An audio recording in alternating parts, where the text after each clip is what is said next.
Good morning, dear students. Here is Pradeep Sharma. In previous lecture, we learned about the lateral pressure. Child, today we are going to discuss about the pressure exerted by the gas. Pressure exerted by the gas.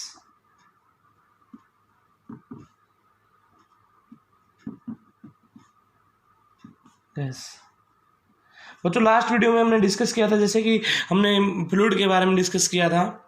Fluid में क्या होता है, जैसे gas हो और liquid दोनों आते हैं। आज हम बात करते हैं सिर्फ ओनली गैस के लिए। Gas is to exert pressure on the wall of the container. For example, air in the bicycle tube comes out when it has a puncture. We cannot inflate the balloon which has holes because the air exert pressure in all direction. बच्चों air हर direction में pressure लगाती है, तो जो हमारा gas भी होता है बच्चों वो भी प्रेशर लगाती है वॉल ऑफ द कंटेनर। अगर कोई हमारे पास बैलून है, बैलून को अगर हम उसके अंदर कोई भी होल है तो उसको हम इन्फ्लेट नहीं कर पाते हैं। अगर कोई बाईसाइकिल है, उसकी ट्यूब में अगर पंक्चर है तो वो उसकी सारी जो एयर है वो बाहर आ जाती है, कम्स आउट। और ऐसे ही बच्चे आज हम बात करते हैं एटमॉस्फेरिक प्रेशर की बात करते हैं। यहाँ से हमारा कंसेप्ट क्लियर ये होता है कि जो गैस है, गैस भी प्रेशर लगाती है। गैस एक्सर्ट प्रेशर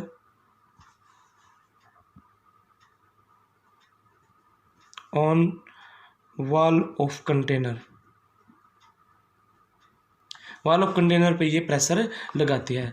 अब हम बात करते हैं बच्चों, अब ये डेली लाइफ से रिलेटेड क्वेश्चन होगा। यहाँ से एटमॉस्फेरिक प्रेशर की अगर हम बात करते हैं, atmospheric pressure, the thick blanket of air that surround the earth is termed as atmosphere. पहले हमने एटमॉस्फेयर टर्म को क्लियर किया। The thick blanket of air, the thick blanket of air that surrounds the earth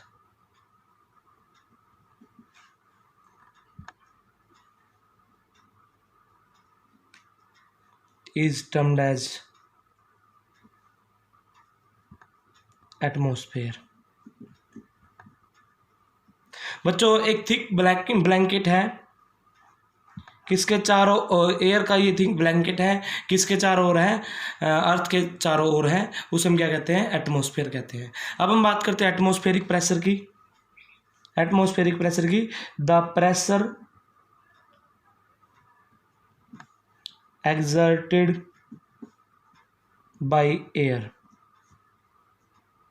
the pressure exerted by the air is known as atmospheric pressure, या the pressure exerted by the atmosphere word भी यहाँ पर use कर सकते हैं। the pressure exerted by the atmosphere is known as atmospheric pressure। बच्चों जैसे हम सांस लेते हैं, जब हम ब्रीथ करते हैं तो इसमें एटमॉस्फेरिक प्रेशर का बहुत बड़ा रोल होता है। जैसे जैसे हम यहाँ पर अपने नॉर्मल प्लेन एरिया पर सांस ले रहे हैं तो इसमें एटमॉस्फेयर का बहुत बड़ा रोल है।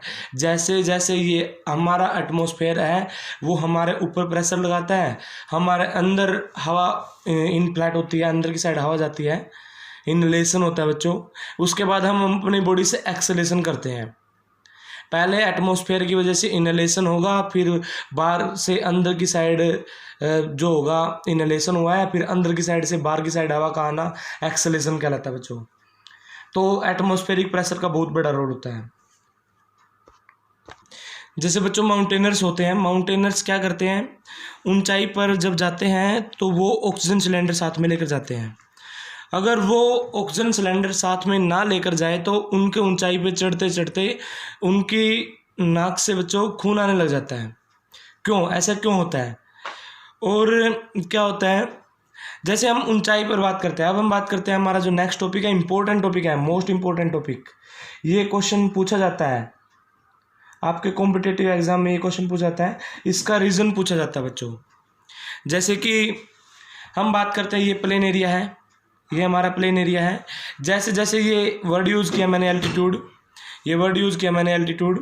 ऊंचाई पर अगर हम जाते हैं तो यहाँ पर जो डेंसिटी है प्लेन एरिया की अगर मैं बात करता हूँ, यहाँ पर जो डेंसिटी है एयर की, डेंसिटी जो है एयर की वो ज़्यादा है और एयर कॉलम जो है ज़्यादा है, एयर कॉलम ज़्यादा है बच्चों, और जो डेंसिटी है एयर की that is also more here, density भी ज़्यादा है और एयर कॉलम भी ज़्यादा है, मतलब एक दूसरे से ये भी रिलेटेड है दोनों चीज़ें। अगर हम बात करते हैं ऊपर की साइड जाएं, अगर हम यहाँ पर माउंटेन्स पर पहुँच जाते हैं, इस एरिया की अगर हम बात करते हैं, increase in altitude, altitude increase होने से, ऊंचाई अगर इंक्रीज हो जाएगी तो क्या इफेक्ट पड़ेगा एटमॉस्फेरिक प्रेशर पर। अब हम बात करते हैं, यहाँ पर क्या है, एयर कॉलम ज़्यादा है और डेंसिटी भी ज़्यादा है। जैसे अगर हम ऊंचाई पर जाएंगे तो एयर कॉलम भी क्या हो जाएगी बच्चों, कम हो जाएगी, दूर दूर हो जाएगी, हवा बिल्कुल कम हो जाएगी, और डेंसिटी भी क्या हो जाएगी, कम हो जाएगी। ऊंचाई पर एयर कॉलम कम हो जाएगी, कॉलम क्या हो जाएगी, डिक्रीज हो जाएगी, और जो है डेंसिटी भी क्या हो जाएगी, डिक्रीज हो जाएगी। अब देखो एक बात बताओ मुझे, यहाँ पर कोई बंदा है नॉर्मल प्लेन एरिया पर, यहाँ पर कोई बंदा है नॉर्मल प्लेन एरिया पर कोई बंदा है बच्चों, वो जब इतनी अच्छी हवा में, ज़्यादा हवा में सांस लेगा तो उसके अंदर हवा एकदम से जाएगी, तो एयर कॉलम जो है ज़्यादा है, डेंसिटी ज़्यादा है, तो यहाँ पर प्रेशर क्या होगा बच्चों, ज़्यादा होगा, एयर का प्रेशर क्या होगा बच्चों, ज़्यादा होगा। बॉडी के अंदर इनहेलेशन आराम से हो सकती है, इनहेलेशन आराम से होगी तो सांस वो अच्छे तरीके से ले सकता है।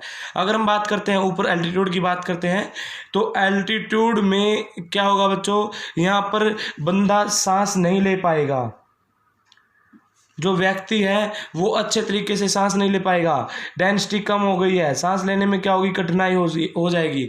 जब वो अंदर की साइड, अपने अंदर की साइड हवा को खींचेगा फिर उसको छोड़ेगा तो उसके नाक से खून आने लग जाता है। यही रीज़न होता है Why the birds come from the nose of the mountaineer without the oxygen cylinder, ये क्वेश्चन होता है। तो बच्चों मैं दोबारा रिपीट कर देता हूँ, एटमॉस्फेरिक प्रेशर क्या होगा, डिक्रीज होगा। एटमॉस्फेरिक प्रेशर क्या होगा बेटा, डिक्रीज होगा। Decrease in the height of the air column, height of air column है बच्चों, एल्टीट्यूड नहीं वर्ड यूज किया मैंने। Decrease in the height of the air column, air column का मतलब जो ये एयर कॉलम है अगर ये कम हो जाएगा, which cause a linear decrease in the atmospheric pressure, इससे क्या हो जाएगा, एटमॉस्फेरिक प्रेशर भी क्या हो जाएगा, डिक्रीज हो जाएगा। और डेंसिटी क्या होगी, डेंसिटी भी कम हो जाएगी, इसलिए ही डेंसिटी के decrease in the density, density भी क्या हो जाएगी, डिक्रीज हो जाएगी, तो एटमॉस्फेरिक प्रेशर भी बच्चों क्या हो जाएगा, डिक्रीज हो जाएगा। एटमॉस्फेरिक प्रेशर डिक्रीज हो जाएगा तो हमारा जो माउंटेनर है उसकी नाक से क्या हो जाएगा, खून आना शुरू हो जाता है। अगर वो ऑक्सीजन का सिलेंडर लेगा तो उसका atmospheric pressure, mean to say in the form of the oxygen cylinder, the gas is taken out from oxygen cylinder to the nose of the mountaineers. So अब हम बात कर रहे हैं बच्चों कि एटमॉस्फेरिक प्रेशर जितना ज़्यादा होगा सांस लेने में दिक्कत नहीं होती है, अगर हम ऊंचाई पर जाएंगे तो सांस लेने में क्या हो जाएगी, दिक्कत हो जाएगी। इसलिए ऊपर की साथ एल्टीट्यूड के साथ साथ एटमॉस्फेरिक प्रेशर क्या होता है, डिक्रीज होता है।